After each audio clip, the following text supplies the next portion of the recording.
Tá ótimo, Larissa. Tá, acredito que a gente já pode começar, então. Certo. Então, a Ianca vai começar a apresentação. A gente vai chamar, então, o primeiro trabalho. O primeiro trabalho. Eu não falo espanhol. Cadê a Ana Carolina? Ana Carolina? Hola, acá Oi, estoy. Ana Carolina. Oi. Hola. Então, o título do teu trabalho, tu quer falar pra gente? Sí, ¿puedo compartir a tela? A Sim, Ianca, eu estou Ianca, tu vai compartilhando compartilhar? aqui. Já, já compartilhei. Vocês estão Bom. Estão vendo a tela? Ainda Não. não. Ah, agora sim. Peraí, está carregando aqui. Agora foi. Apareceu o Ahí slide? está. Sí. Está. Pronto. Bom.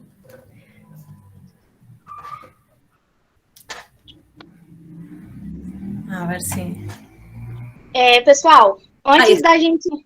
antes da gente iniciar, tá, Ana Carolina? Rapidinho, tá? Rapidinho. Tá. Vou tentar. Então, as apresentações, tá? Vão ser de 10 a 15 minutos. A gente vai estar cronometrando, tá? Para não se estender muito. Vocês estão numa sala chamada Jon Snow. A coordenação passou que a gente dissesse uma breve biografia, tá? Da nossa figura. Então, eu vou falar um pouquinho do Jon Snow, tá? Antes de começar, rapidinho. Sim. O Jon Snow, ele nasceu em março de 1813, em Nova York, e morreu em junho de 1858, em Londres. Ele foi um médico inglês, considerado o pai da ciência das epidemias moderna ou epidemiologia. Em seus estudos, demonstrou que a cólera era causada pelo consumo de águas contaminadas com materiais fecais. Em Londres, de 1854, em vários surtos que aconteceram em Londres. Ele cartografou num plano localidades de um poço de água contaminado e isso acabou trazendo a geografia nesse plano de descrições desses episódios de epidemia que ocorreram. Hoje, a gente acaba utilizando, né, esse método para investigar todos os problemas de saúde e doença que afetam as comunidades humanas. Ok? Podemos começar agora, Ana Carolina? Obrigada. Bom, boa tarde. Voy a hablar en español. El trabajo que les presento es sobre la calidad de las bases de datos para el procesamiento después con geotecnologías. Esta presentación intenta hacer un llamado a la reflexión para todos los investigadores de que seamos conscientes que muchas veces trabajamos con los datos que están disponibles y confiamos en estos datos porque son datos construidos y presentados por un Ministerio de Salud, pero muchas veces pueden tener errores.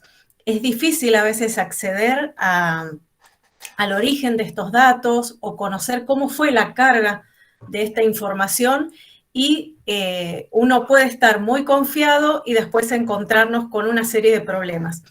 Yo les voy a presentar el caso de las bases de datos de intoxicaciones por plaguicidas, son envenenamiento por pesticidas, en Mendoza.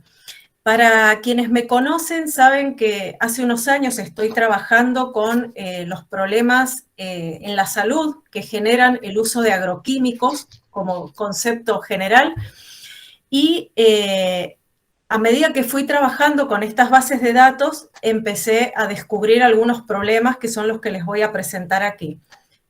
A seguinte, por favor. Bien. El problema de salud de los agroquímicos es un problema que se conoce a escala internacional, pero en algunos lugares de Argentina no es tan conocido. En el caso de Argentina, lo que encontramos frecuentemente es cartografía que representan, por ejemplo, índices de exposición a plaguicidas, Estas cartografías son correlacionadas con las áreas de monocultivo de soja, por ejemplo, y con las tasas de mortalidad por cáncer. Entonces, hay exceso de información de algunas regiones de Argentina y de otras no. Si ustedes observan la zona oeste de Argentina, parece que no tuviéramos ningún problema. No hay intoxicaciones por plaguicidas. ¿Qué es lo que está pasando en Mendoza, que es el área que yo dejé resaltada? ¿No tenemos ninguna intoxicación o es que no están registradas? Esta situación estoy segura de que contribuye con la invisibilidad o la falta de visibilidad del problema. En la región pampeana es frecuente ver los aviones que pasan fumigando y por eso el problema también es más conocido. En la región oeste del país tenemos oasis de riego con áreas muy localizadas de cultivos y que no tienen, digamos, semillas transgénicas, por lo tanto no se puede hacer una fumigación a gran escala, pero se utilizan agroquímicos. Y la prueba está en que podemos ver productores fumigando con una mochila en forma manual o con tractores. Inclusive en viñedos he visto los recipientes de glifosato tirados. Por lo tanto, tenemos pruebas más que suficientes de que se usan agroquímicos. La siguiente, por favor. ¿Qué bases de datos disponemos en Mendoza para poder conocer esta problemática? La primera base de datos, que es la que tiene los errores, la que yo conseguí, era la de intoxicaciones por plaguicidas clasificados por los tipos de compuestos, organoclorados, organofosforados y otros tipos de plaguicidas. Estos son eventos de notificación obligatoria, por lo tanto, cada caso diagnosticado tiene que ser registrado en esa base de datos.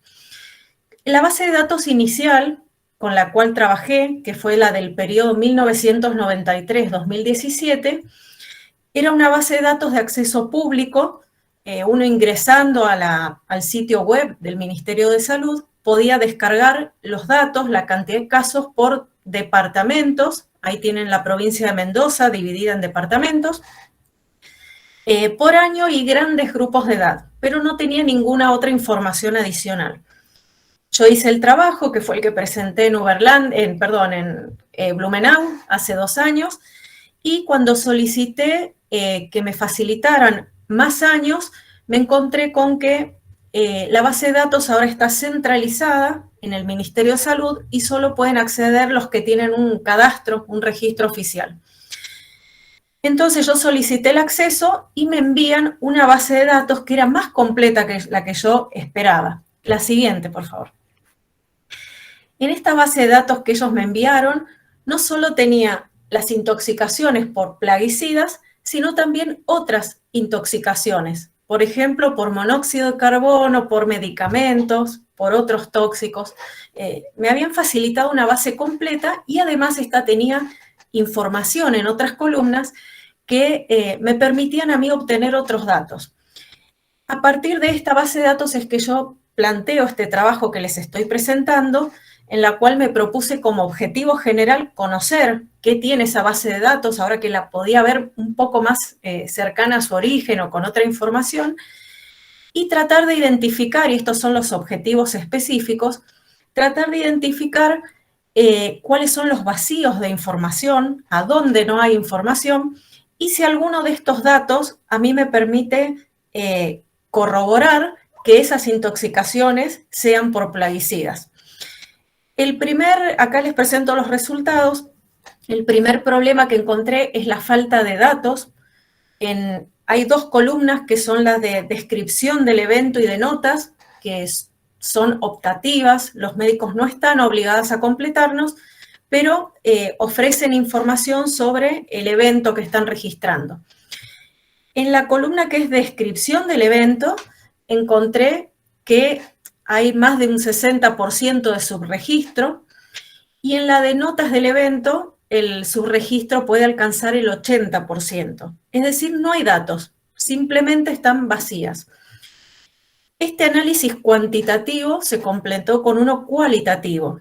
Entonces, en el análisis de los 3 eventos de intoxicaciones por plaguicidas, encontré que solo 7 datos, 7 registros de 2.619 tenían una información que hacía referencia a que esta intoxicación se produjo en un ámbito laboral, o sea, en la agricultura. Nada más, o sea, es impresionante la falta de información. Y en los demás, en general, vemos este problema. La siguiente, por favor. Bien. Los otros errores que encontré son de codificación, de poder colocar el evento en el problema de salud que es y no en uno erróneo. Entonces, por ejemplo, de los 44.177 registros, ¿sí? Que, a ver, ahí está, tengo el cronómetro acá.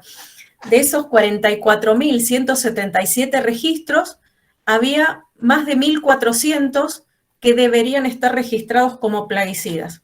Es decir, que si consideramos 2.619 registros iniciales, a los cuales les están faltando más de 1.400, tenemos más de un 50% de subregistro, ¿sí? Acá pueden ver en el cuadro de la derecha un ejemplo del filtro de información e intoxicación por otros tóxicos y todo lo que aparece en las descripciones, en las pocas descripciones que tienen algo escrito. Aparece insecticidas y en el filtro vemos que hay muchas descripciones para insecticidas. La siguiente. De manera inversa, tenemos sobreregistro. También hay intoxicaciones que fueron registradas como plaguicidas cuando no lo son. En el cuadro de la derecha pueden ver los eventos que fueron registrados como plaguicidas.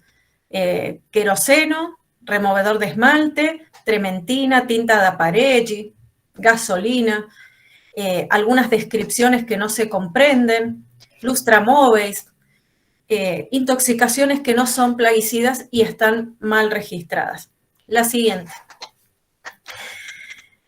Bien, y un problema adicional y que no es menor, y acá se presenta el problema con la carga de estos datos en un sistema de información geográfica, por ejemplo, son las diferentes palabras que existen para un mismo problema.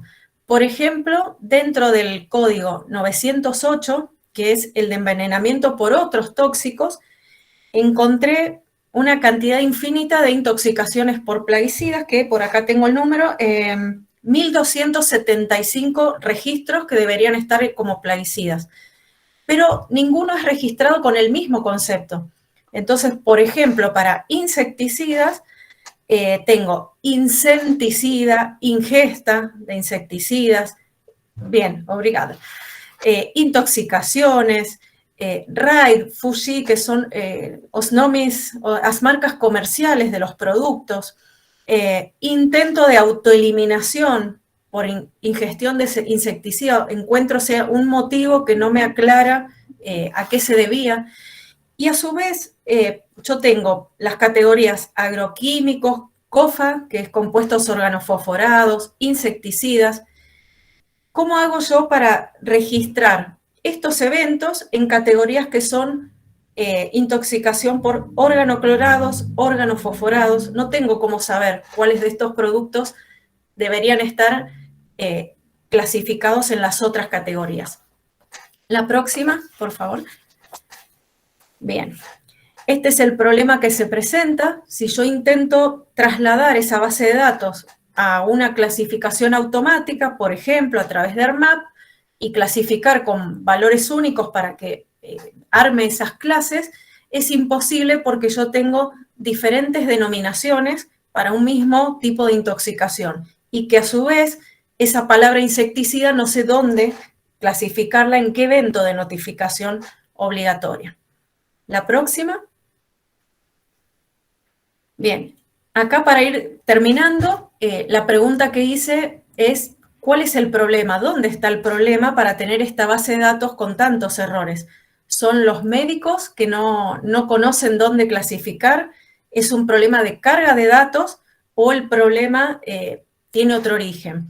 Al consultar las guías del Ministerio de Salud de Argentina, encontré varias guías que no todas son iguales, y la del año 2014 es una de las más recientes, y me encuentro con esta clasificación.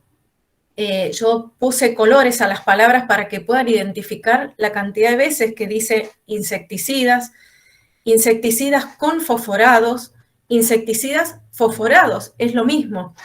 Es imposible que el médico, teniendo esta guía y un diagnóstico con inseguridad, que no sabe realmente a qué se debe, pueda clasificar luego un evento de notificación obligatoria con 3 tipos de compuestos. Mi conclusión es que el médico dice, bueno, lo pongo como organofosforados. Tampoco el médico conoce realmente cuáles son los compuestos que tiene cada uno de los productos. Entonces hay un problema que se suma a un problema de base, que es cómo el Ministerio de Salud establece los criterios para poder clasificar esas intoxicaciones. La próxima. Como conclusión de este trabajo es que esta falta de datos y de subregistro, los errores de codificación, la falta de sistematización, genera por un lado una invisibilidad técnica del problema, porque lo que estamos representando tiene tanto nivel de error que empezamos a dudar de los resultados de este trabajo. Y a su vez esto está originado en una invisibilidad social del problema. Como les decía, hay mucha gente que desconoce que acá se usan agroquímicos, no ven pasar un avión fumigando, entonces el problema no existe. Hay médicos que realmente dicen, es un caso por año en esta unidad básica de atención de salud, pero un caso, otro caso, empiezan a generar problemas. Pochi, pasar a una más.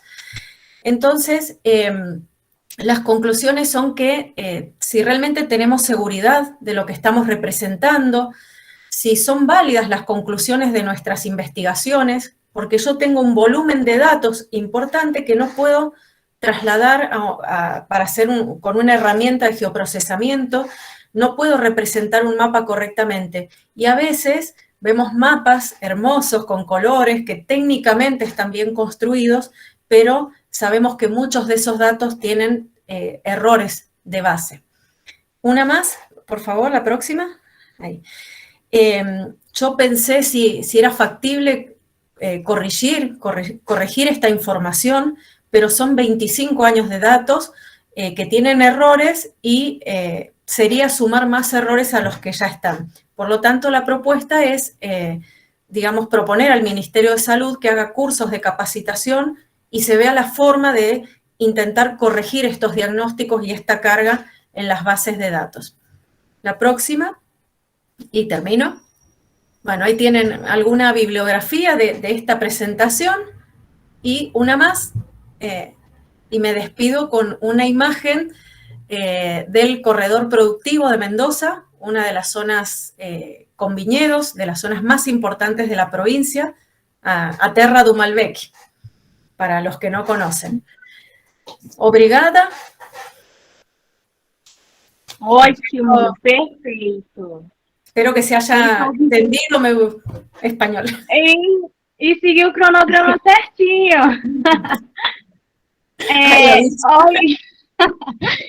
Os professores, eu acredito que seja melhor fazer as considerações no final. O que vocês acham? Bem. Pelo tempo de 10 a 15, se todo mundo usar 15, talvez não sobre nem tempo para discussão, infelizmente. Verdade, ainda tem isso. Parabéns, professora. Certo, então, vamos passar para o Podemos próximo, só vai prosseguir? querer falar logo. Ou vocês dois, os dois avaliadores, vocês querem falar? O que vocês acham? Para os avaliadores, o que vocês acham? Agora ou no final?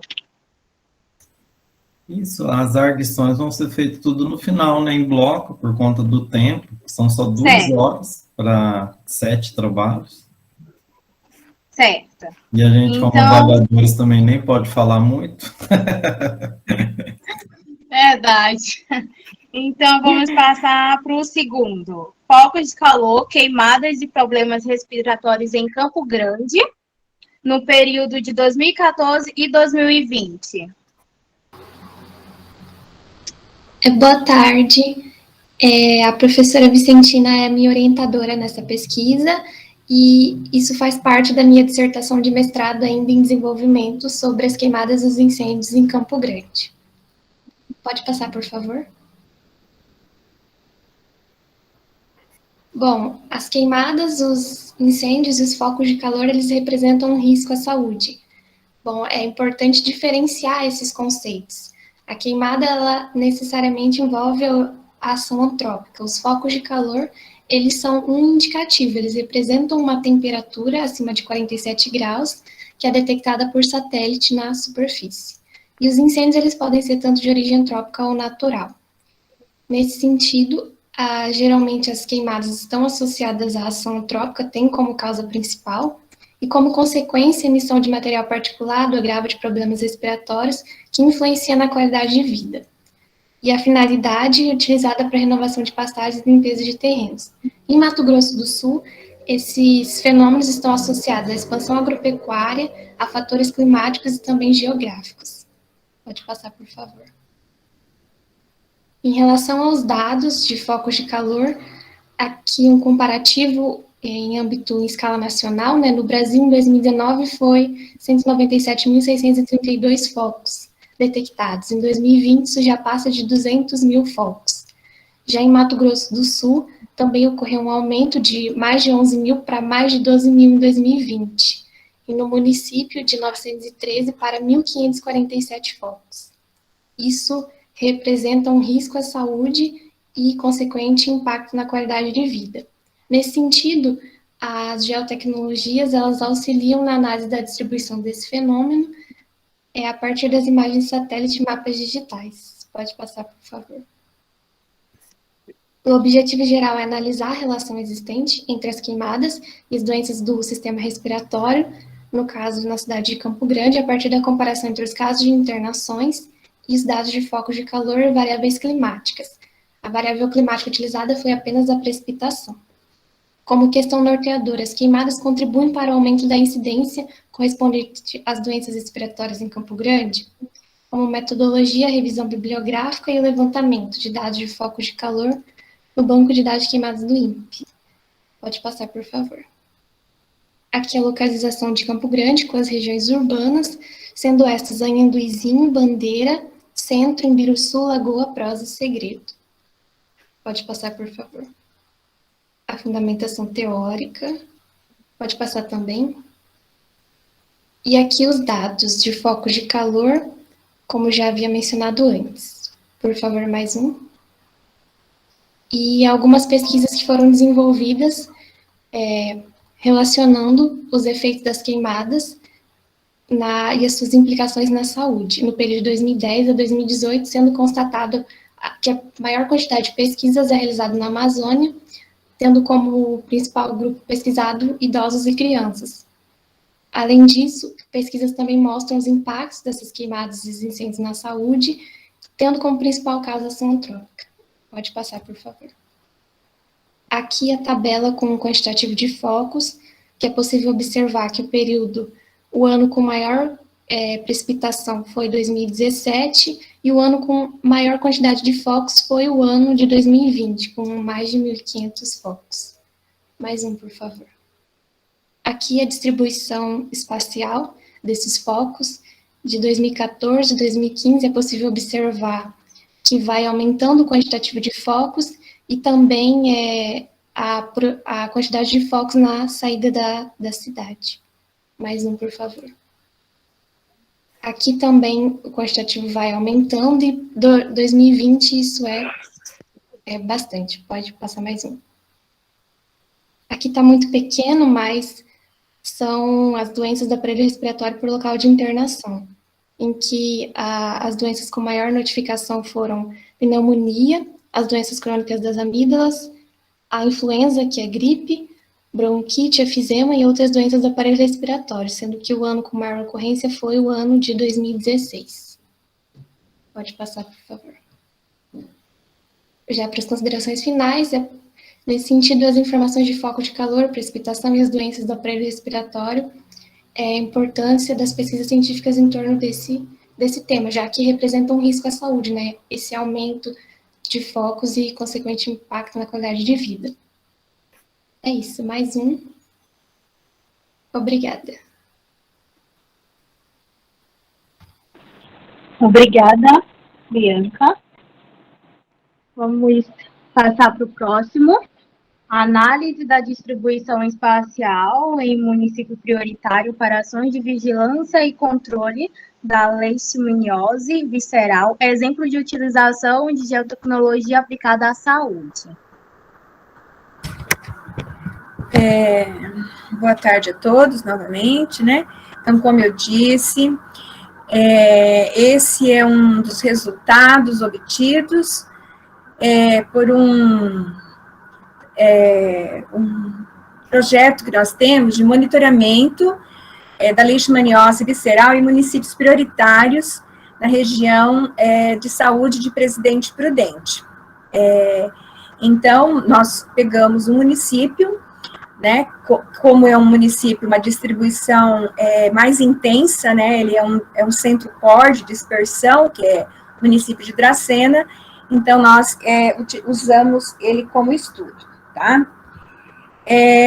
Então, aqui, representando o ciclo da leishmaniose, sempre lembrando que a leishmaniose visceral é uma doença, é uma zoonose, que ela ataca tanto o homem como animais, e tem como seu vetor um mosquito palha, né? Palha, birigui, dependendo da região que estamos vivenciando. E, por se dizer, ele ataca vísceras, por isso a questão da leishmaniose visceral. Então, é muito importante a questão do ambiente, pelo fato, né, do parasita utilizar o meio ambiente do seu ciclo. Pode passar, por gentileza. Aqui a distribuição da leishmaniose visceral no mundo. Você pode observar que o Brasil é um dos países bastante afetados com a leishmaniose visceral, embora você, assim, verifique que é uma doença de regiões tropicais, né? Visto que necessita do vetor para fazer a passar de um animal para o outro, porque ela tanto pode ser humana como canina ou animais silvestres. Pode passar. Aqui, para contextualizar, nós estamos no estado de São Paulo, então, aqui o estado de São Paulo, mostrando aí as cores em vermelho, são as regiões onde tem transmissão canina e humana da leishmaniose visceral, em azuis só transmissão humana, em marrom a transmissão canina, amarelo são os municípios que só foi encontrado o vetor, né, o mosquito palha, e em verde os silenciosos, né, não receptivos, são aqueles que têm contiguidade com outros, onde tem casos humanos e caninos ou vetor, né, e esses em branco são aqueles que não têm nem vetor, nem caso canino, nem caso humano, e esses em laranja são municípios em investigação. Mas esse é um retrato de 2019, né? Isso é muito dinâmico, e você pode ver que o município que nós estudamos, ele está nesse centro core aí, onde tem uma grande dispersão, e ela vai se dispersando pelo estado de São Paulo. Pode passar. O Ministério da Saúde, ele classifica os municípios em 3 situações, né? A transmissão esporádica é aquela que tem menor que 2,4 casos humanos. A moderada é municípios que têm a transmissão que vai entre 2,4 a 4,4 casos humanos. E pode passar mais um. E a transmissão intensa é quando o número de casos está acima de 4,4 casos, né?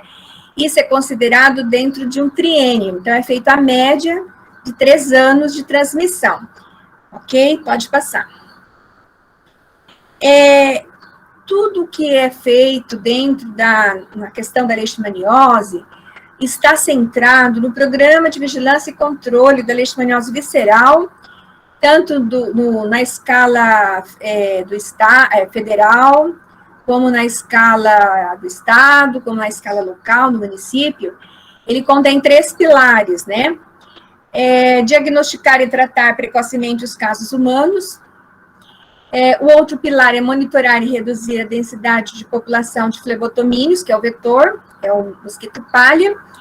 E o outro pilar é controlar os reservatórios domésticos, porque o cão é considerado um reservatório doméstico da Leishmania chagas, a Leishmania infanto, ou ainda Leishmania infanto chagas, né? Cães soropositivos. Ok? Pode passar. Então, tanto a OPAS como o Ministério da Saúde e a Organização Pan-Americana, né? Então, eles, baseados na classificação de municípios em transmissão esporádica ou moderada ou intensa, como já disse, ele classificou os municípios, né? Foram classificados os municípios do estado de São Paulo, assim como o Brasil todo.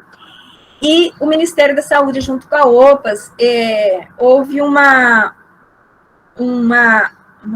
acordo, um objetivo de reduzir em até 50% os casos de leishmaniose visceral até 2022. Então, com isso, classificou-se os municípios do estado de São Paulo com o triênio 2017, né? Primeiro foi 2014 a 2016, e nesse triênio foi encontrado, assim, 14 municípios considerados prioritários, né? Que deveriam ser acompanhados, que deveriam ser feitos planos de ações e acompanhados e monitorados para chegar nesse objetivo de reduzir em 50% até 2022 a letalidade de leishmaniose visceral humana. Na nossa região, né, a região de saúde de Presidente Prudente, a qual o Instituto Adolfo Lutz, que é o LACEN do estado de São Paulo, o LACEN da nossa região, e nesse triênio 2014-2016, nós tínhamos 3 municípios prioritários, que era Dracena, Junqueirópolis e Presidente Venceslau. No triênio seguinte, que era 2015 até 2017, apareceu mais um município, que é Panorama. Então, quando iniciamos os trabalhos de acompanhamento, de orientação aos municípios para fazer o plano de ação e monitorarmos estas ações, para ver as metas atingidas, então, nós temos os 4 municípios, que é Dracena, Junqueirópolis, Panorama e Presidente Epitácio. Dentre esses 4 municípios, o escolhido para o nosso estudo foi a Dracena. Por quê? Porque no triênio 2017 a 2019, ele se manteve com alta transmissão, né? E com casos maior que 4,5 pessoas, né? Então, foi intensa nesses 3 triênios. Por isso, ele foi escolhido. Pode passar. Só para contextualizar a área de estudo, Dracena é uma região que ela é um centro da região da Alta Paulista, são 12 municípios, e as atividades econômicas, de serviços, troca de mercadorias, enfim, há uma grande circulação de pessoas e tudo mais. Então, Dracena, por ser um centro de transmissão, e então, o objetivo do nosso trabalho foi fazer a distribuição geoespacial dos casos da leishmaniose visceral canina de 2018 a 2020, 3 anos de monitoramento da leishmaniose visceral nesse município prioritário, tá? Para a gente entender as questões de áreas prioritárias para auxiliar na gestão SUS. Pode passar. A metodologia utilizada foi levantamento de dados, né, obtidos do Sistema de Informação, o SIG, de boletins informativos, onde nós temos resultados de exames e relatórios online enviados pelo município. Foi realizado um levantamento de casos confirmados, porque a triagem sorológica, a coleta é feita pelo município, e eles também fazem a triagem sorológica com o teste rápido.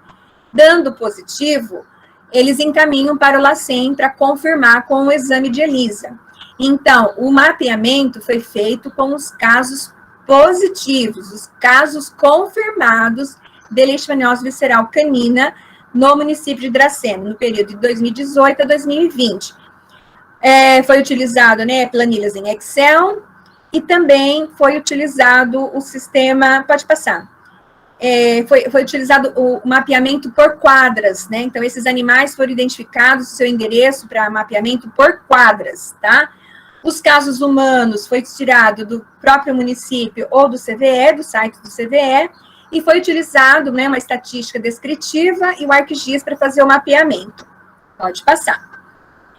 Bom, aqui nós temos a distribuição dos casos humanos de 2014 a 2020, com uma letalidade bastante, que chamou atenção, com 33,33%, né, em 2020. Então, realmente foi aí uma intensidade, numa distribuição onde vinha em 3 triênios com a transmissão intensa. No último triênio, 2018-2020, como diminuiu o número de casos, ele passou de ser de transmissão moderada. Pode passar. Mais 3 minutinhos, tá, dona Lourdes? Oi? Mais 3 minutinhos, tá bom? Tá bom. Para concluir. Aqui estão a distribuição dos resultados, né, de Dracena, pode passar. E aqui, pode passar. Aqui a distribuição no município, né, onde, primeiro, nós temos as áreas trabalhadas em 2018, 2019 e 2020. O que chama bastante atenção é que as áreas foram trabalhadas, não foi por inquérito, mas assim por demanda, e sobre os casos humanos. E mostra, assim, claramente que em 2020 foi bastante impactada pela situação da pandemia. Pode passar. Então, foi observado uma pequena melhora, tá? Então, 2020, ela passou de ser transmissão moderada, a letalidade foi alta, né? E a gente observou que foi impactada pela pandemia. Pode passar. Em relação a trabalhos anteriores publicados, a gente viu que houve um desmantelamento do trabalho, falta de RH, diminuição de condições para que o município trabalhasse, e com isso o município não trabalhou a área toda urbana, e sim apenas mais demanda. Pode passar. Foram também, em 2018 a 2019, foi realizado em áreas distintas, devido a pequeno quadro de funcionários e remanejamento de pessoas para outras funções por conta da pandemia, atrapalhou bastante o serviço da vigilância em saúde para leishmaniose visceral. Pode passar. E considerando que o município, ele trabalhou com atividades reduzidas, com demanda espontânea, bloqueio de casos humanos, então, deu para se identificar áreas prioritárias, que a gente chama, né, no Ministério, de áreas de trabalho local. Pode passar. Então, os resultados obtidos com a distribuição espacial, realizada por meio do uso de geotecnologia aplicada à saúde, demonstrou que essa é uma ferramenta útil, principalmente para a identificação de áreas de trabalho local, em determinada área geográfica, permitiu uma melhor gestão de recursos financeiros e RH e, consequentemente, o controle da doença no município. Pode passar.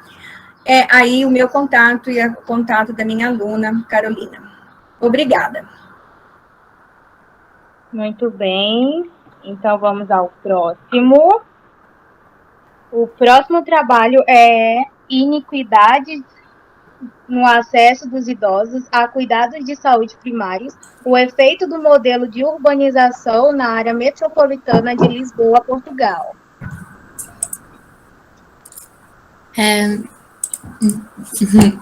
Boa tarde novamente. Eu não sei se, já como disse o título, não sei se podemos então já passar ao próximo slide, já percebi que estamos com pouco tempo. Então, para contextualizar, irei falar sobre um bocado sobre o envelhecimento e os desafios apresentados em Portugal, depois sobre a acessibilidade, o acesso à saúde, depois os objetivos e métodos utilizados neste estudo, os resultados onde confronto a oferta e a procura de cuidados de saúde primários e, por fim, as conclusões e notas finais. Pode passar. Os próximos 2 slides pode passar, porque para encurtar tempo. O próximo também? Ok, obrigada. Não, esse. Ok, a estrutura demográfica portuguesa encontra-se envelhecida em Portugal, onde 53% da população idosa apresenta pelo menos uma doença crónica, o que nos leva a uma necessidade de melhorar os cuidados de saúde e serviços de suporte. Isto assim, existe também a necessidade de reajustar os serviços e a formação dos profissionais. Como a população idosa é o maior utilizador dos serviços de saúde, é necessário encontrarmos e analisarmos quais os acessos aos serviços de saúde. Isto porquê? Porque a população tem maior dificuldade de mobilidade e maior dificuldade financeira.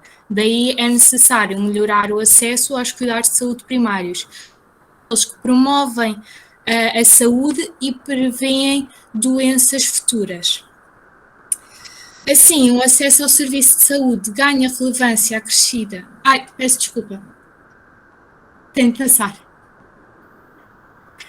Assim, o acesso ao serviço de saúde ganha relevância acrescida na população envelhecida, pois constitui um elemento fundamental de coesão social e equidade social, e o acesso é caracterizado em 5 dimensões: a disponibilidade, ou seja, onde existe serviços e que serviços existem, e a acessibilidade, ou seja, onde estão próximos dos utilizadores. O próximo? Mais um, se faz favor. Ok. Então, e o que é que são os cuidados de saúde primário? É o primeiro nível de contacto da comunidade com o Serviço Nacional de Saúde português. Estes equipamentos estão localizados na proximidade da população e, como disse, promovem a saúde e fazem a prevenção de doenças. Eles estão articulados com os hospitais. E os 2 equipamentos que eu vou mencionar e que foram utilizados na análise foi as unidades de saúde familiar e as unidades de cuidados de saúde personalizados. Mais um, por favor. O presente estudo tem como objetivo caracterizar o acesso da população idosa aos cuidados de saúde primários e caracterizando apenas as 2 dimensões que eu mencionei, a disponibilidade e a acessibilidade.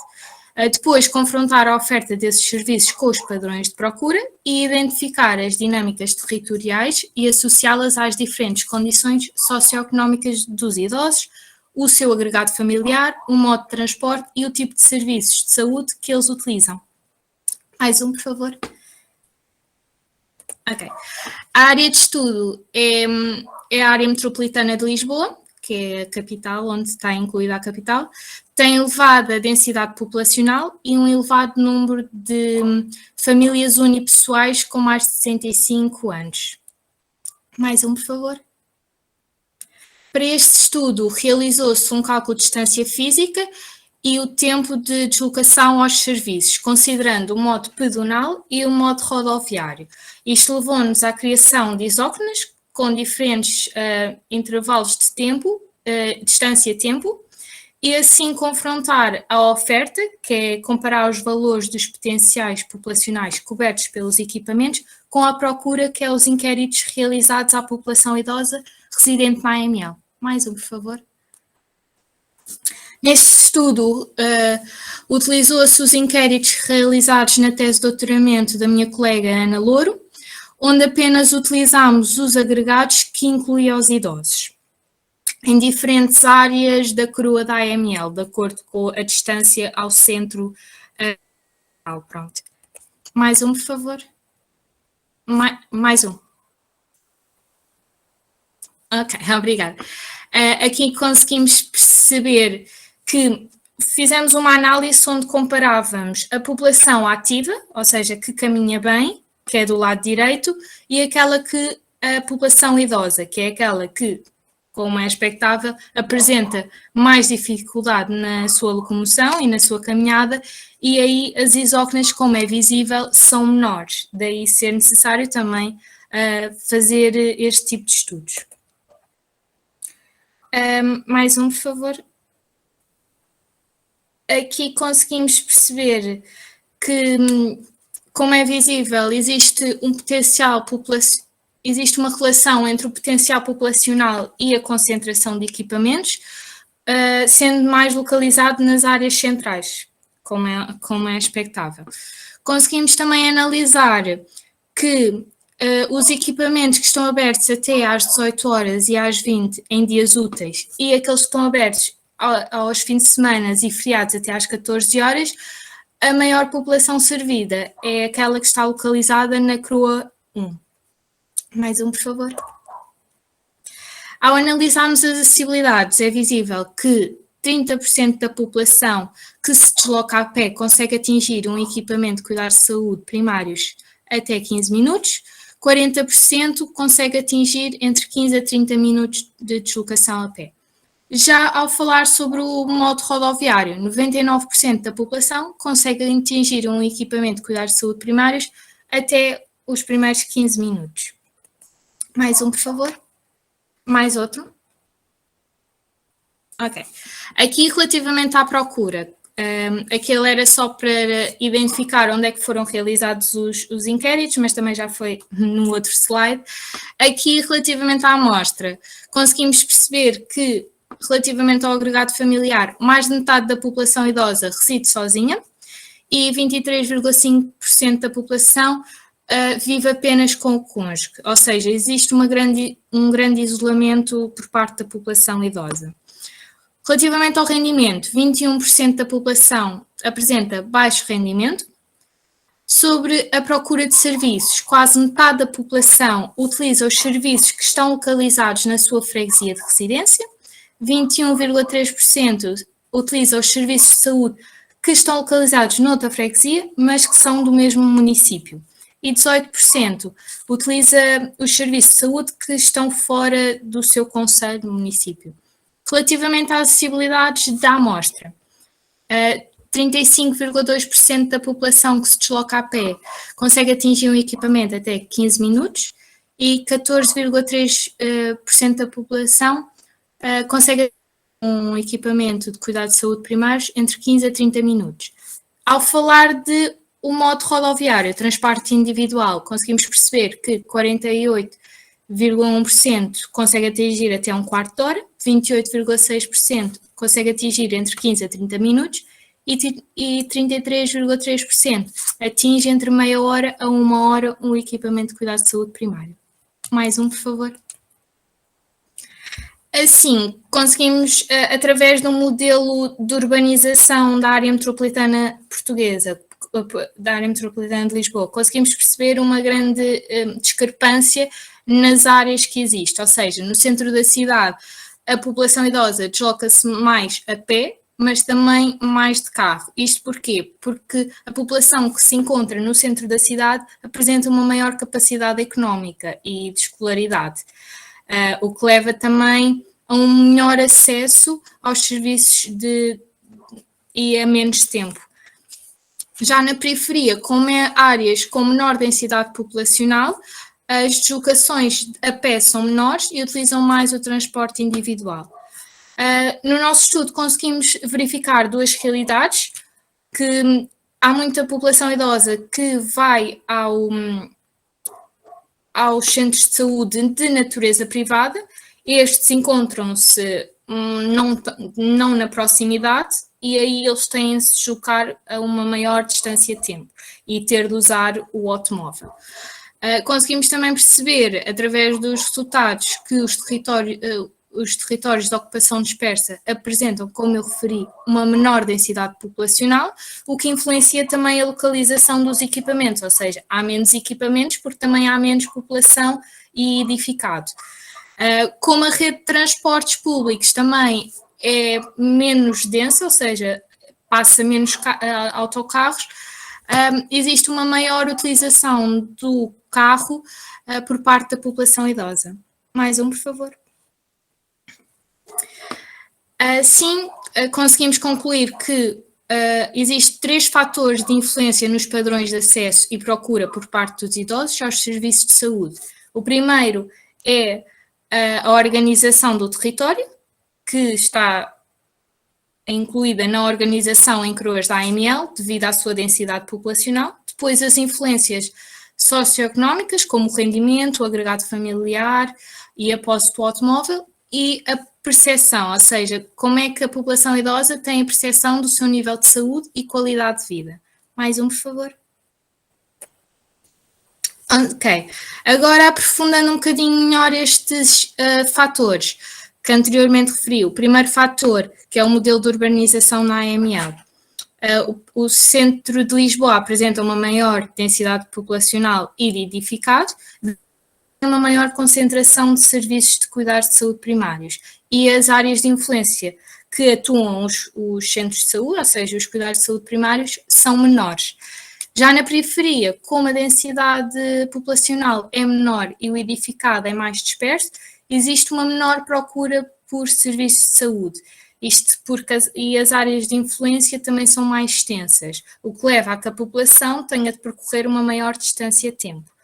Relativamente ao segundo fator dos determinantes sociais, as características socioeconómicas, se houver um rendimento, escolaridade e posse de automóvel maior, existe também uma maior flexibilidade nas deslocações, mais liberdade na escolha dos serviços de saúde e daí maiores acessos aos serviços de saúde. Estes estudos são relevantes porque é bom para melhorar a resposta por parte das políticas públicas, contribuindo para a coesão social e territorial. Obrigada.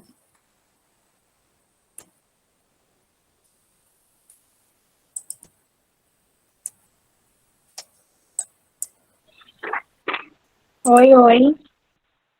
Então, deixa eu ver se o Gutenberg já chegou. Gutenberg?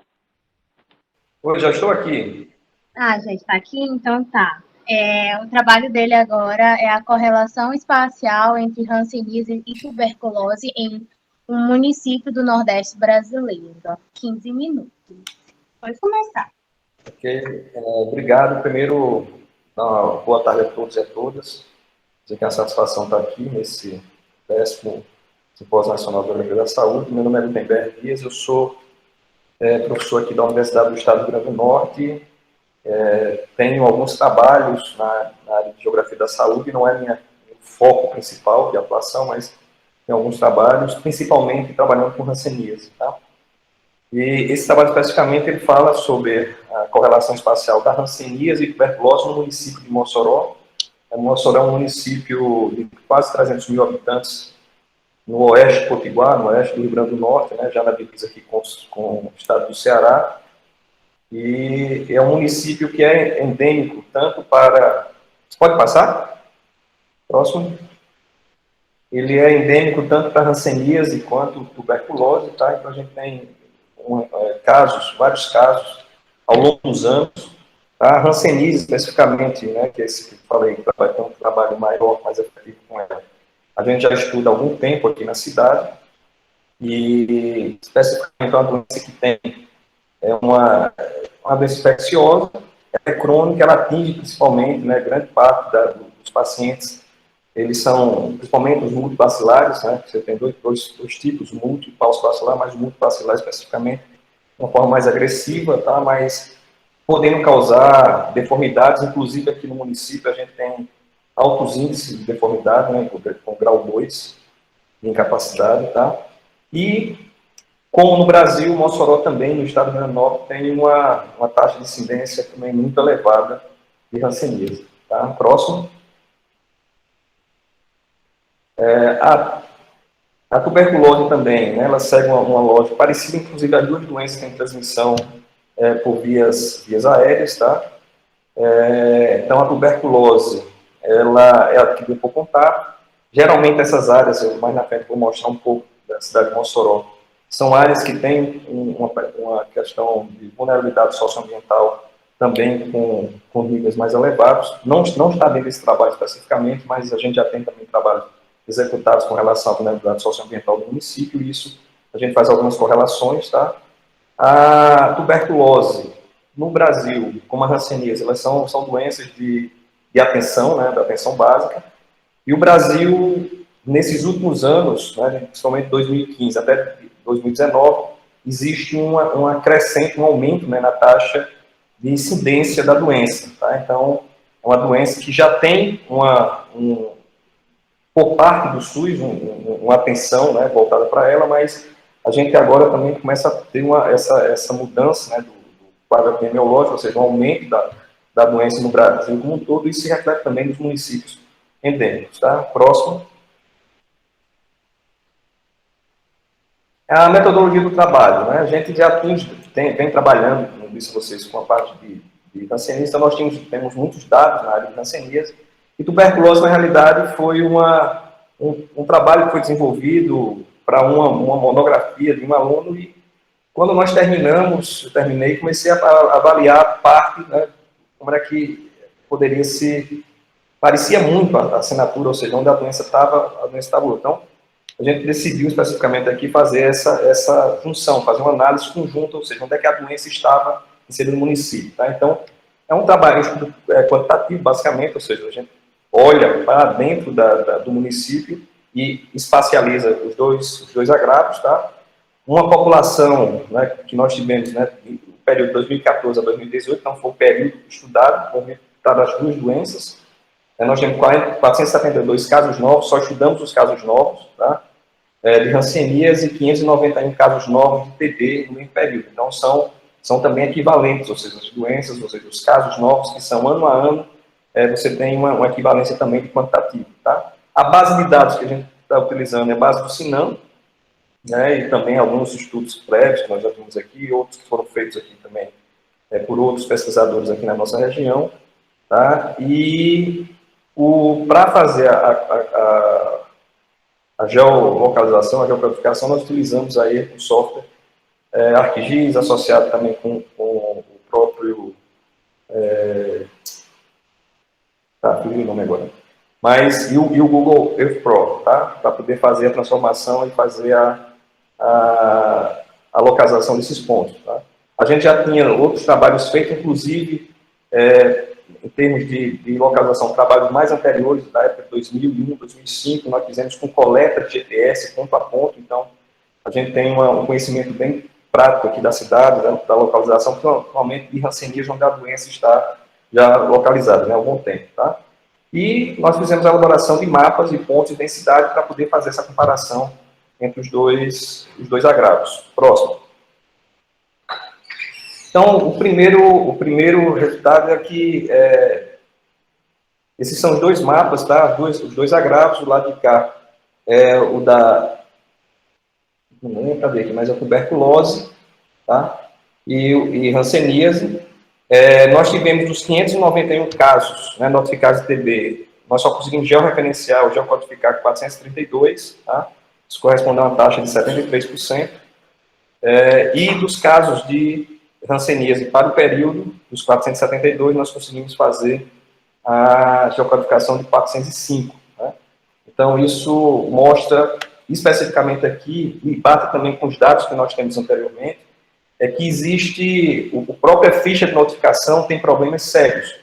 Tá? Então, a gente estava utilizando a base de dados do SINAM, que na realidade reflete exatamente a ficha de notificação, e existem várias lacunas, desde o endereço, seja rua, então, número de casa, alguns endereços que são em ruas projetadas, que não se tem, você não sabe exatamente onde você vai identificar esse ponto. Então, é um problema que a gente tem aqui, né, especificamente, e nos dois agravos. Né? Então, assim, se fosse uma coisa, não, é só na hanseníase, é só na tuberculose, mas esse problema se repete em dois agravos. Tá? Então, isso é uma falha clara do processo de notificação que nós temos aqui no município de Mossoró. Tá?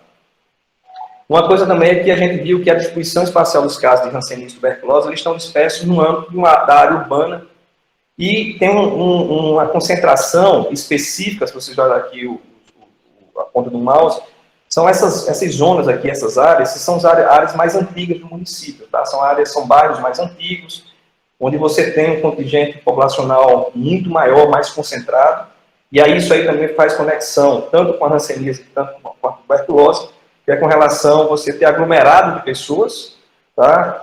Facilitando a transmissão da doença. Então, se fazendo uma visita em campo, você visita esses locais, são geralmente casas pequenas, quando você olha a fachada dessas casas, e quando a gente vai para os dados do IBGE, a densidade demográfica é altíssima, né? Então isso contribui efetivamente para esse aglomerado de casos nesses pontos específicos, tá? Então veja que a hanseníase e a tuberculose, né, elas estão aí pensando dentro de separado. Então o próximo mapa a gente mostra aqui exatamente essa junção. O que está em vermelho são os casos de TB, que estão em azul os casos de hanseníase. A gente vê que, ou seja, espacialmente, os casos novos de hanseníase e tuberculose eles estão ocupando os mesmos espaços geográficos do município. Tá? Uma associação, e aí ainda carece de estudo, de levantamentos mais detalhados, mas há uma possibilidade real, e assim, com os estudos pretéritos também, porque a minha dissertação de mestrado, ela foi também nessa área, tratando da vulnerabilidade socioambiental, e não fiz essa correlação especificamente para esses agravos aqui, mas a grosso modo a gente consegue também fazer uma associação muito próxima, ou seja, onde esses agravos estão, nesses casos novos, eles são identificados, são áreas também vulneráveis do ponto de vista socioambiental, tá? E próximo.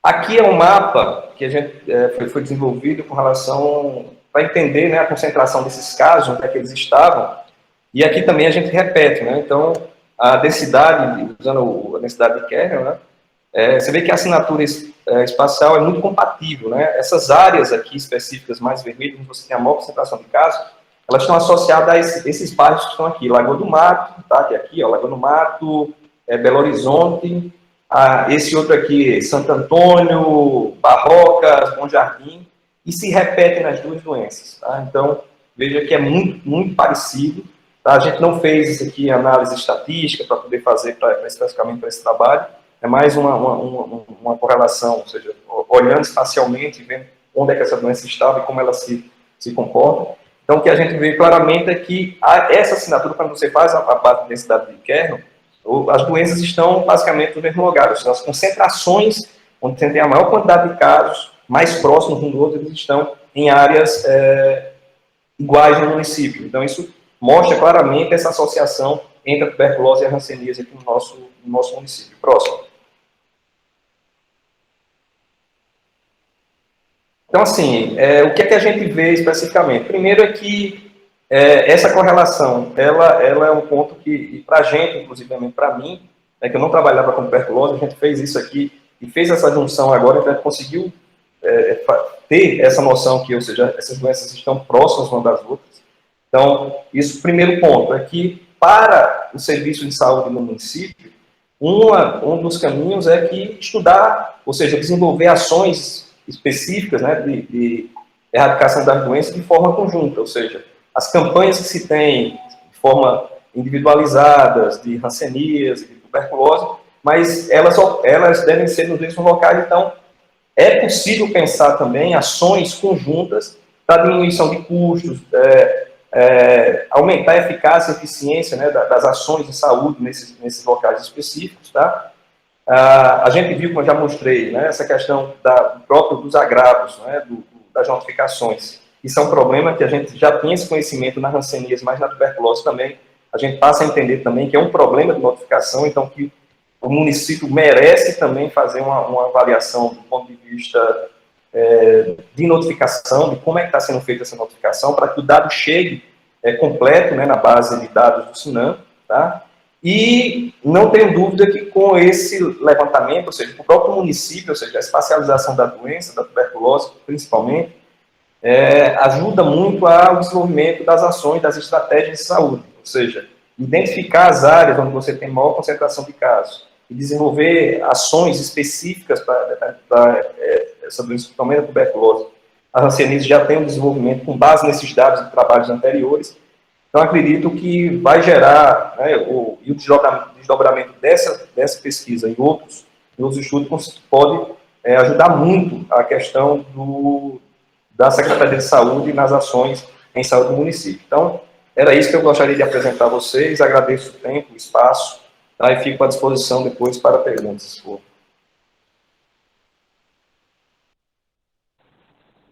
Muito bem, obrigada, Gutenberg.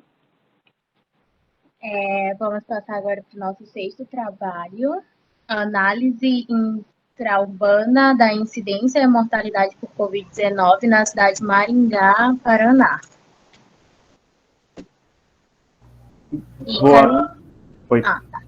Boa tarde. Eu vou apresentar o trabalho, análise intraurbana da incidência e mortalidade por Covid-19 na cidade de Maringá, como dito. Esse trabalho foi desenvolvido por mim, pela Bianca Diana Gazola, Ingrid Januário, Augusto. Nós 3 somos alunos do curso de graduação em Geografia da Universidade Estadual de Maringá, e pelo professor Osés da Silva Martinucci, que é professor do curso de Geografia aqui da UEM. Pode passar. Bom, o referencial teórico para o nosso trabalho. A gente tratou a Covid-19 como uma sindemia, porque acreditamos que as relações sociais e econômicas, elas influenciam na evolução da Covid, também o espaço geográfico e a relação que ele possui com a saúde, e os estudos que foram realizados nas capitais que indicaram maior mortalidade e incidência em territórios vulneráveis. Próximo. Bom, nossa área de estudo é a cidade de Maringá, Paraná, que ela é localizada na região noroeste aqui do Paraná. Ela possui uma população estimada em 430.157 habitantes no ano de 2021. Aqui é a localização de Maringá. Próximo. Bom, a Covid-19 na cidade de Maringá. O primeiro caso da Covid aqui em Maringá foi dia 18 de março de 2020. E o primeiro óbito foi dia 14 de abril de 2020. O primeiro caso foi um caso exportado do exterior. E o primeiro óbito foi um óbito relacionado diretamente ao primeiro caso registrado na cidade. Próximo. Bom, aqui é a concentração dos casos, que a gente fez um recorde do primeiro ano da pandemia aqui em Maringá, de 18 de março de 2020 a 18 de março de 2021.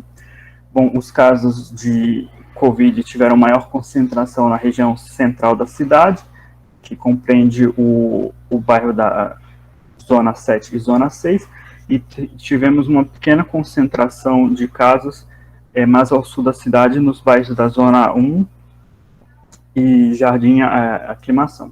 E quando a gente avalia a concentração dos óbitos nesse primeiro ano da pandemia, nós tivemos a concentração na região central da cidade também, e uma pequena concentração ao norte da cidade, onde compreende o bairro chamado Vila Esperança, aqui próximo à Universidade Estadual de Maringá. Pode passar para o próximo. Bom, qual que foram os nossos objetivos com esse trabalho? É analisar o padrão espacial da doença na cidade ao longo desse primeiro ano da pandemia e verificar se há uma relação entre as taxas de mortalidade e incidência de casos com as diferenças sociais, econômicas e territoriais intraurbanas. Próximo. Bom, a metodologia, nós usamos como fonte de dados os dados disponibilizados pela Secretaria Municipal de Saúde de Maringá, e por os dados de informações socioeconômicas, utilizamos os dados do Grupo de Pesquisa Ambiente, Sociedade e Geotecnologias aqui da Universidade Estadual. Nós utilizamos o QGIS para georreferência aos dados, e as medidas de correlação nós utilizamos o Google Planilhas. E os cálculos da taxa de incidência, nós calculamos as taxas de incidência e de mortalidade por 10 mil habitantes dentro das áreas utilizando os setores censitários do censo de 2010. Bom, para medir não, pode pôr os dois mapas. Para medir essas variáveis socioeconômicas, nós utilizamos 2 indicadores desenvolvidos pelo o GEPAG, o grupo de estudos, e um deles é utilizado a técnica do Quantile, que ele pega 15 variáveis representativas da condição socioeconômica do indivíduo, tomando como base o censo de 2010, ele agrupa pela técnica de Quantile, e o outro, que utilizamos para a comparação também, ele agrupa essas 15 variáveis pela técnica de dispersão, ao qual ele reúne as 4 classes: inclusão social, baixa exclusão social, média exclusão social, alta exclusão social, pelas similaridades entre elas. Próximo.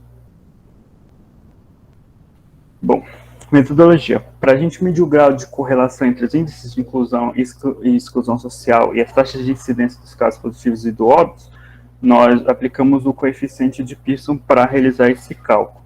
Próximo. Bom, entre os resultados. Nesse primeiro ano da pandemia, nós verificamos o quê?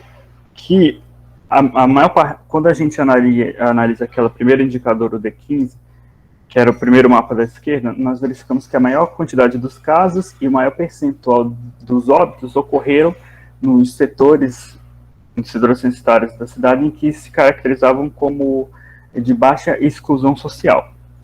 E que a taxa de incidência e a taxa de mortalidade, eles tiveram maior representatividade nos setores de alta exclusão social da cidade. São justamente os setores que tinham menos população, apesar deles terem uma área mais extensa. Próximo. Bom, para a gente medir a correlação entre a taxa de incidência e o índice de exclusão social, dos casos com essa variável, nós dividimos em 4 trimestres e analisamos o ano como um todo.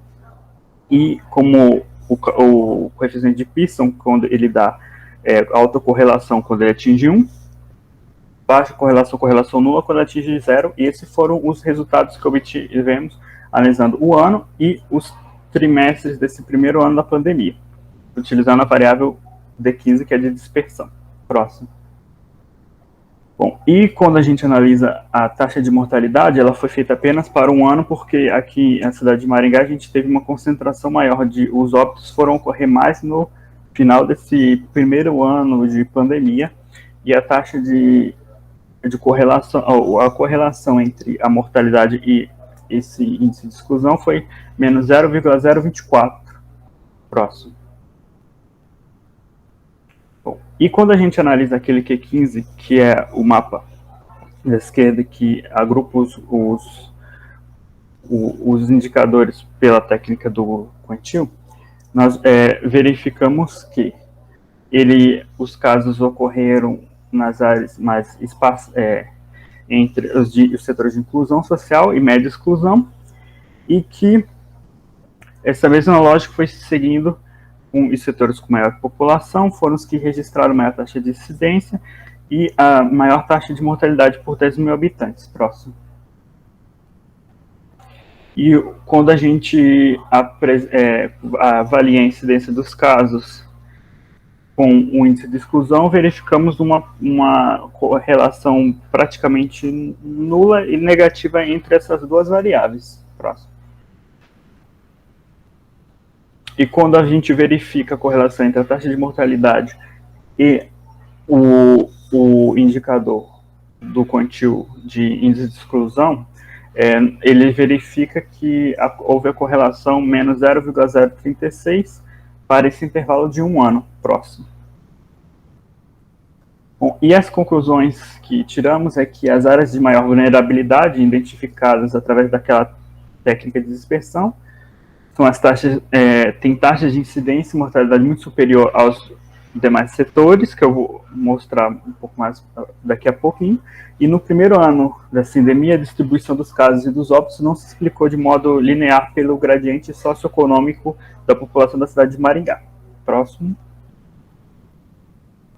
Bom, esse aqui é o que eu falei do D15, onde tivemos as maiores taxas de incidência, e que depois, quando a gente, um adendo do trabalho que a gente fez, a gente verificou que essas áreas foram, hoje em dia, elas correspondem a áreas de barracões e fábricas na cidade e áreas de condomínio horizontal fechados que surgiram há basicamente um pouco mais de um ano. Próximo. Aqui são as áreas de barracão. Próximo. São os referenciais que utilizamos para pesquisa. Próximo. E, bom, aí eu queria agradecer a atenção e muito obrigado. Muito bem. Agora vamos passar para o nosso 7º trabalho, penúltimo também. Análise espacial da Covid-19 em Presidente Dutra, em Presidente Prudente e Botucatu, em São Paulo. Olá, estão me ouvindo bem? Sim. O slide parece que deu uma desconfiguradinha aí, mas antes de começar, eu queria exaltar que esse trabalho está assinalado como meu e do meu orientador, né? Mas ele também é fruto de intensas atividades do Laboratório de Biogeografia e Geografia da Saúde, que está inserido na Universidade Estadual Paulista, que deram condições para que o estudo acontecesse, e pelo fomento desse trabalho, que é a FAPESP. Para quem não conhece, Presidente Prudente está no Oeste Paulista, Botucatu está quase no coração de São Paulo. Embaixo vocês conseguem ver uma camada dos principais eixos rodoviários, porque esses municípios foram escolhidos para estudo porque eles tiveram uma grande importância enquanto centros dispersores da Covid nas suas regiões respectivas. Pode passar, por favor. Para esse trabalho, então, 3 grandes passos, né, para a realização dele. O primeiro foi a coleta e organização do banco de dados, e aí eu me solidarizo com a Beceiro, que eu também tenho muitas agonias com isso, porque a padronização é muito difícil, né? A ficha ela não é muito ruim, não caracterizo ela enquanto ruim, mas na hora de escrever à mão se perde muito, né? E às vezes as pessoas não... O que uma fala, a outra não entende, aí eu tenho que buscar lá no Google e buscar em outros lugares qual que é a rua certa e qual que é o ponto. E para geocodificação, então, eu utilizei uma API do Google, que é um script, né? A gente roda ele no Google, no Excel do Google, né? A função do Excel do Google. Então, ele transforma as colunas de endereço que a gente arruma em coordenadas latitude e longitude. E aí, para Prudente, eu tenho 10.673 casos e 249 óbitos nesse estudo que eu vou mostrar para vocês. E em Botucatu, 10.601. Os dados em Presidente Prudente a gente conseguiu até março, e Botucatu foi até maio. Em Botucatu, nós não tivemos acesso aos dados de óbitos. Bom, o segundo foi a escolha das técnicas empregadas, né? Então, a gente distribuiu esses pontos no mapa, e como são 10.000 pontos para cada um, ficou muita coisa, não respondia muito bem, né? Zonal também a gente não optou por usar, por algumas limitações do censo, para tentar trabalhar com dados de população, fazer algumas taxas. Então, a gente resolveu utilizar o kernel, junto com os colegas que acabaram de conversar, né? Que dá essa ideia, então, mais exploratória, mais de concentração e de densidade.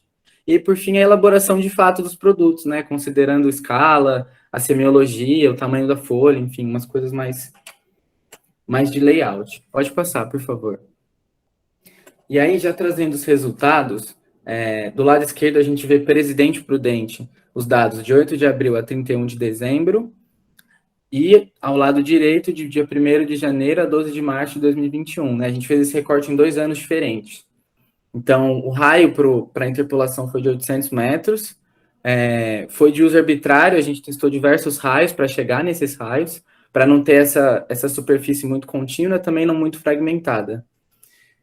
Esses bairros assinalados foram pontos de interesse, né, pensando que nem todos possam conhecer Presidente Prudente em Botucatu, e também pensando que eu não quero que esse trabalho ele pare por aqui, eu quero que ele também chegue para os citadinos e para a vigilância.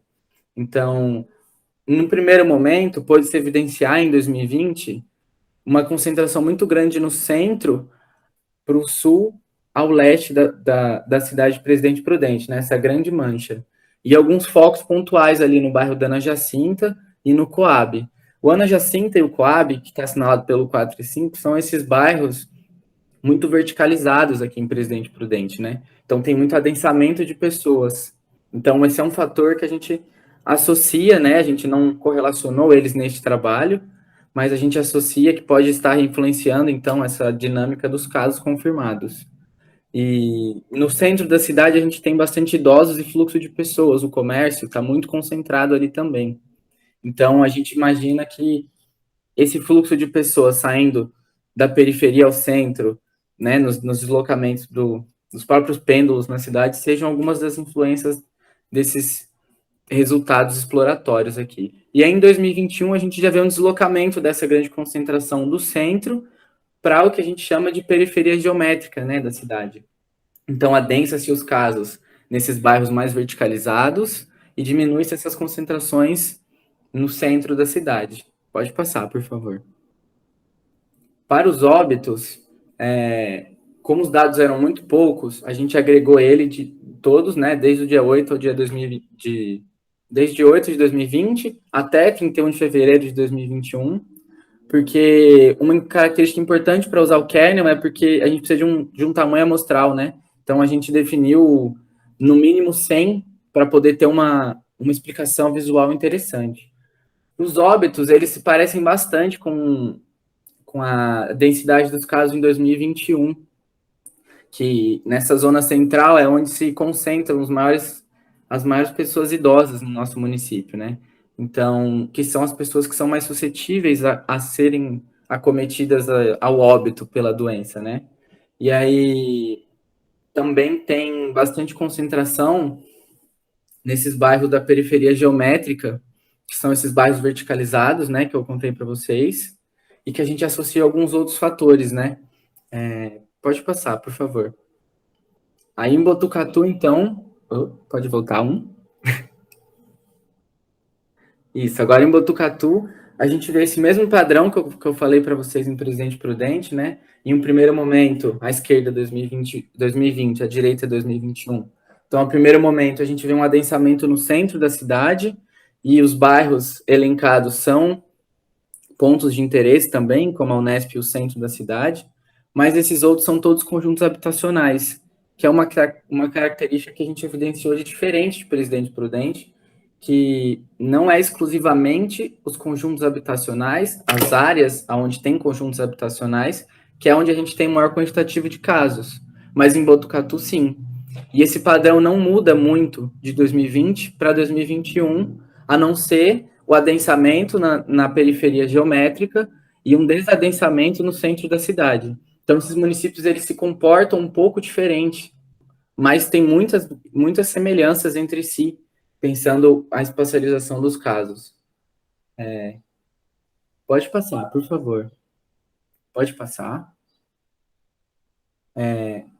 E aí, como essa pesquisa quando esse trabalho foi enviado, ainda só estava, né, em 3 meses de pesquisa, a gente avançou um pouquinho em algumas coisas, né, mas ainda é necessário a gente compreender esses dados por semana epidemiológica, então a gente vai estar fazendo uma estratificação maior desses dados, porque 2020 e 2021 não consegue explicar com tanta força, né, esse movimento da Covid nos municípios.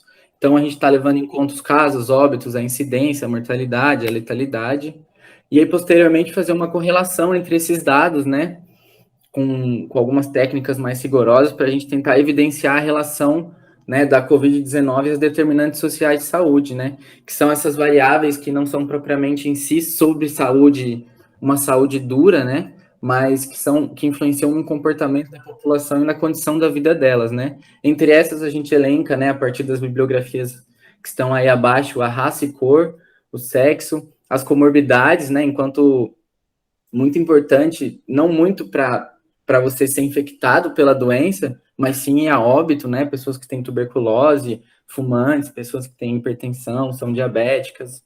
A renda, enquanto um fator de segregação, né? Porque nos condomínios fechados tem uma grande discussão, né? Dos casos nos condomínios fechados. Foi onde teve o primeiro caso, mas é onde menos tem concentração também, né? Então, essas pessoas, elas conseguem se segregar mais do resto da população que precisa de transporte público e de outros acessos diferentes. A escolaridade também, e por fim, a idade. Aí, pode passar, por favor. Aqui foram algumas referências usadas no slide, no texto tem algumas outras coisas. Pode passar mais um. Por fim, eu queria agradecer e deixar esse momento para a gente pensar que somos mais de 60 mil, né, que foram a óbito, e dizer um grande viva ao SUS, à ciência e um fora Bolsonaro. Muito obrigado. Perfeito, meu Deus, perfeito. Então, vamos ao nosso último trabalho de hoje, que é a associação entre variáveis socioeconômicas e ocorrência de dengue no estado de Goiás, uma análise a partir de algoritmos de Maxine Learning, da Tami Bárbara. Boa tarde a todos. O som tá bom? Todos me ouvem? Sim. Tá, porque começou a chover agora e eu estou orando para não cair a internet aqui. Então, vamos lá. Obrigada pela apresentação, Laísa. Então, como motivação deste trabalho, eu trago que a dengue é considerada uma das doenças com índices mais expressivos aqui no Brasil. O crescente aumento dessas taxas, elas afetam diretamente, né, os serviços públicos de saúde, e de forma que avaliar as condições ambientais e sociais nessas áreas com altos índices podem justamente auxiliar na elaboração de diagnósticos e ações de saúde. E de onde deriva essa proposta de trabalho que eu apresento hoje para vocês?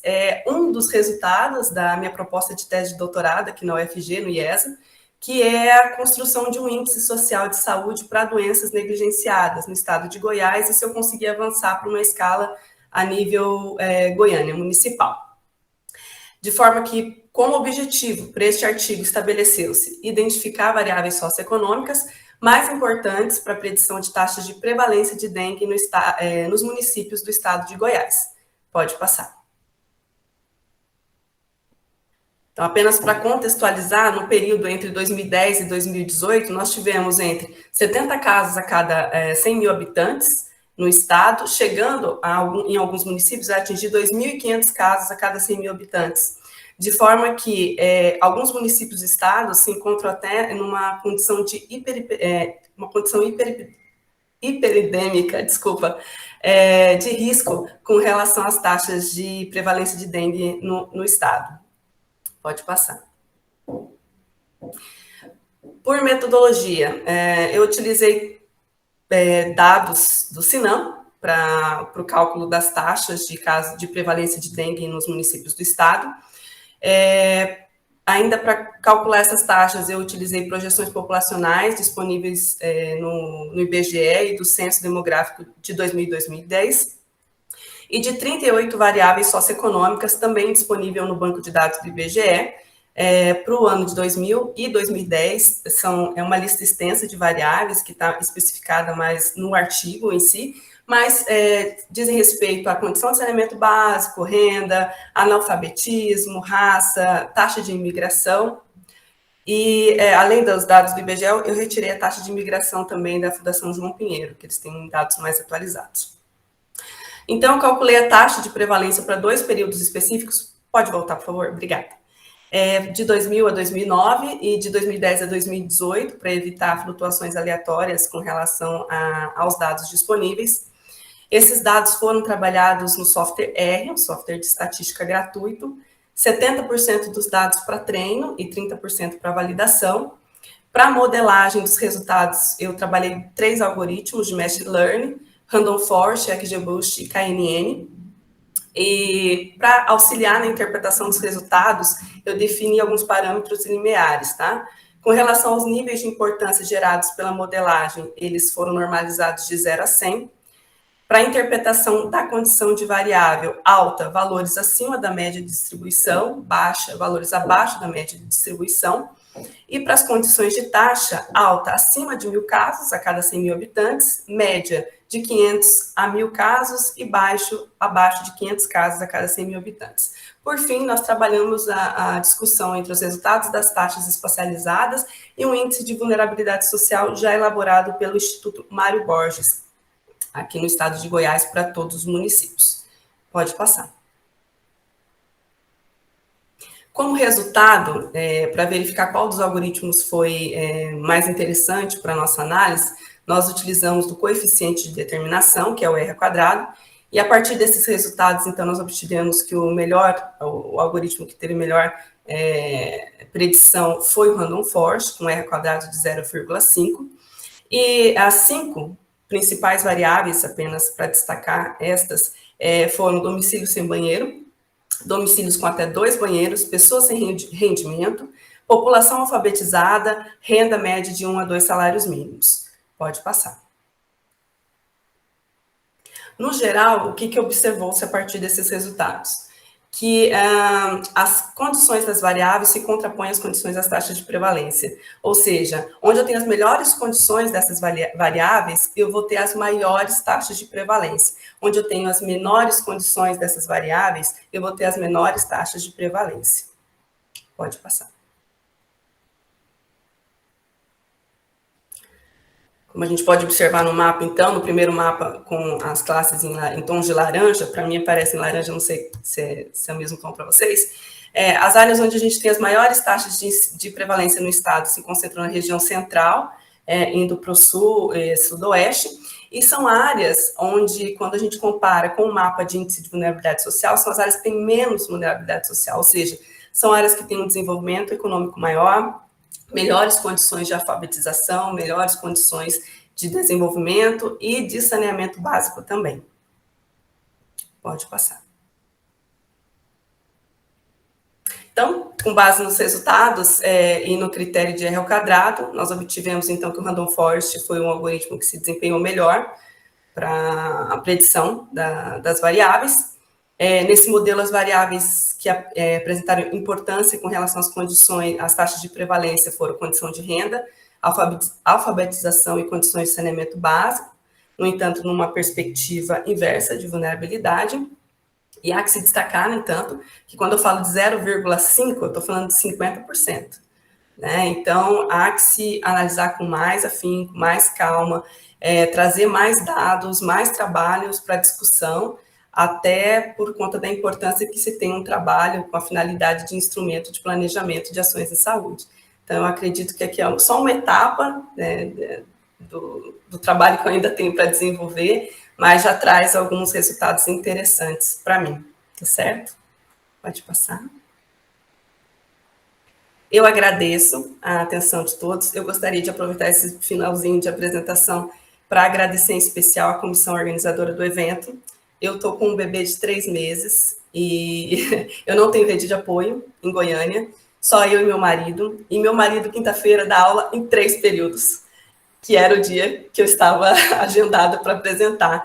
E a Laísa prontamente me ajudou trazendo a minha apresentação para a data de hoje, tá? Então, muito obrigada. Queria muito participar online com vocês, até para ver os outros trabalhos, enfim, é muito importante para mim. Obrigada, tá? Boa tarde a todos. Então, ótimo. Todos estão de parabéns, tá? Ianca, já pode voltar para a sala, Ianca. E agora fica à disposição dos professores avaliadores para deixar seus comentários. Eu vou falar muito brevemente, porque eu não sei se a comissão organizadora vai dar mais que 8 minutos para a gente encerrar essa atividade. Ah, não, vocês podem ficar despreocupados, tá? Podem ficar despreocupados, podem falar, tá? Ah, tá, porque a mesa começa daqui 8, 10 minutos, né? Só... Não tem problema não. Então, tá bom. Primeiramente, parabenizar a todos. Eu deixei muito bem para todos aí nos comentários, mas todos estão de parabéns. São temas de altíssimas relevâncias, seguiram o tempo, aplicaram técnicas também de estatística, geoestatística, e fizeram bastantes análises quantitativas, bastante interessantes. E, assim, um comentário rápido só para cada trabalho, né, que eu fui destacando, né, sobre as praguicidas, né, na região de Mendonça, o quanto que esse tipo de dado vem ao encontro do eixo, né, desafios e análises, o quanto que esses formulários não tem opções e impacta no que vem depois, fazer análise e mapeamento, como você bem destacou. É um desafio quando o dado tem tantos problemas, ruídos, né? Para a Bianca, né, e os autores, coautores, sobre os focos de calor em Campo Grande, pensar no melhor detalhamento sobre a precipitação por mês, porque talvez a precipitação por ano cria um viés aí dificultando essa correlação, né, que não vai depois encontrar uma variável explicativa tão forte, como você colocou lá no trabalho escrito, que eu dei uma olhada também nos trabalhos escritos. Sobre a leishmaniose visceral, né, perguntar para depois, não dá tempo, né, para debater, mas se essa técnica TRDDP, se ela tem uma sensibilidade melhor do que ELISA, porque parece que nos mapas ficou bastante evidente quantidades maiores, ou se foi só por perdas mesmo de amostras entre um teste e outro. Para Marcela, de Lisboa, né, se essas desigualdades que foram bastante evidentes, né, e esse tipo de estudo a gente precisa começar a fazer mais também sobre mobilidade e serviços, se essas desigualdades de fato traduzem iniquidades, haja vista que estamos falando aí de 15 minutos, 20 minutos, né, então seria só mais uma questão conceitual mesmo, já que iniquidade seria uma desigualdade extremamente forte, né, e pelo que você mostra, tem desigualdades, né, mas não sei, seria mais para reflexão mesmo. Parabenizar o Ícaro e a equipe também, e assim, esses pacotes de análises fatoriais, né, será que de fato eles ajudam a entender melhor, ou indicadores, né, alguns indicadores mais específicos seriam mais explicativos do que um pacote de variáveis, que depois a gente dissolve a discrepância, a variabilidade do outro, e depois fica até difícil entender qual variável pesou mais dentro do pacote, né? E parabenizar também o João Pedro, né, a equipe, e pensar também sobre o papel da densidade demográfica, né, já que você elencou tantas variáveis interessantes. E para Tami, eu não cheguei a ler o trabalho, porque eu ia ler amanhã para me preparar melhor para a quinta-feira, né, mas parabéns também pela sua apresentação. Parabéns a todos, e passa a palavra para o Elivelto. Boa tarde, parabéns para todos os trabalhos. Eles estão honrando o legado de John Snow, né, que é o nosso nome da nossa turma aí, nosso eixo de apresentações. Eu gostei especialmente, né, da forma com que os alunos estão trabalhando os conteúdos, os temas, a apropriação, né, dos geógrafos e os afins à geografia da saúde, as técnicas de análise quantitativa, né, isso me orgulha muito, porque é um campo que eu gosto bastante, então tem bastante interesse em observar, né. Além disso, eu acho que a desenvoltura dos alunos em apresentar, né, como eu falei no princípio, eu gostaria que a gente pudesse estar presencialmente, mas me parece que as pessoas já acostumaram bastante, né, com essa coisa das câmeras, dos holofotes por aí, né, nos eventos, né, e eu acho que, assim, ficou para mim marcante de todos os trabalhos a questão da preocupação com a validação, com a calibração, com a validade dos dados, para produzir o melhor resultado para uma gestão melhor, né? Muitos trabalhos aplicados, podendo ofertar coisas para as gestões municipais, estaduais, né? Que possam abrir, né, o diálogo para essa conversa, né? Para que fazer um mapa do Covid de duas áreas intraurbanas, se isso não tiver uma utilidade imediata para a gestão tomar decisão, reduzir iniquidades, buscar, né, quais os instrumentos de mapeamento, de heurística, né, de leitura do território que poderiam ser também utilizados e que a gente sabe, por exemplo, no Brasil, né, para os outros colegas, para a colega de Portugal e a colega da Argentina, isso não é utilizado. A maioria das prefeituras não utilizam. Outra coisa interessante que eu observei dos trabalhos são as possibilidades que se abrem a partir das parcerias, né? Como uma parceria de um laboratório de saúde pública com o SUS, né? E com a universidade pública que tem esse dever, né? De produzir resultados relevantes para a sociedade. Então, estou muito satisfeito de participar dessa mesa, muito feliz. O professor Arcanjo muito bem comentou detalhes e perguntas por trabalho, né? Então, queria só fazer esse comentário geral. Certo. Eu agradeço, tá, a participação de todos, foram ótimos trabalhos. Agradeço também a participação dos nossos 2 avaliadores, ótimas falas também, tá? Estaremos de volta na quinta-feira, com essa sala novamente apresentando os outros trabalhos. Ianca, tu quer falar alguma coisa? Oi, gente, Não. só agradecer mesmo também a paciência também de todos e dos professores. Eu estava no modo solitário, só estava ouvindo vocês e vendo os slides.